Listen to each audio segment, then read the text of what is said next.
If this message reached you, don't forget to like and subscribe, because this isn't just an election. It's one of the greatest what-ifs in modern American history.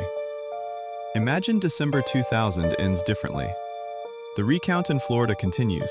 The legal battle concludes in Bush versus Gore with a different outcome, and Al Gore, not George W. Bush, takes the oath of office in January 2001. It would be one of the narrowest victories in history, but the ripple effects could reshape the entire 21st century.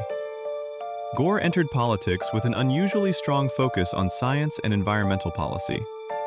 Long before climate change became a mainstream issue, he was warning about rising global temperatures, greenhouse gas emissions, and the long-term risks of inaction. In this alternate timeline, environmental policy moves from the margins to the center of the White House. The United States likely takes a more active role in international climate agreements, such as the Kyoto Protocol, and federal investment in renewable energy, fuel efficiency, and emissions reduction begins years earlier. Solar and wind power may receive broader support, electric vehicle research accelerates, and climate policy becomes a defining feature of the administration rather than a secondary issue. Then comes September 11, 2001. The attacks still occur, but Gore's response may be more narrowly focused on Afghanistan and the dismantling of al-Qaeda, with greater skepticism toward expanding the conflict into Iraq. Without the Iraq War, trillions of dollars and significant political attention shift away from the war and is be redirected toward domestic priorities, including energy independence, infrastructure, and environmental research. International alliances could remain more stable, and debates over national security may take a different course.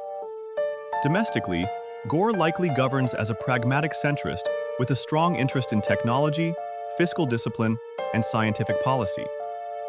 His administration may build on the economic expansion of the 1990s while emphasizing education, internet development, and environmental regulation. Over time, climate change enters the national conversation much earlier, potentially shifting both public awareness and business investment.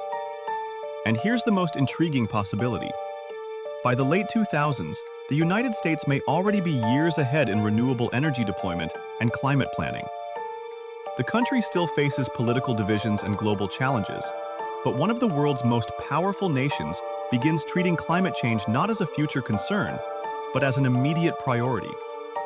In this version of history, Al Gore is remembered not as the candidate who came within a few hundred votes of the presidency, but as the leader who put the environment at the center of American policy years before the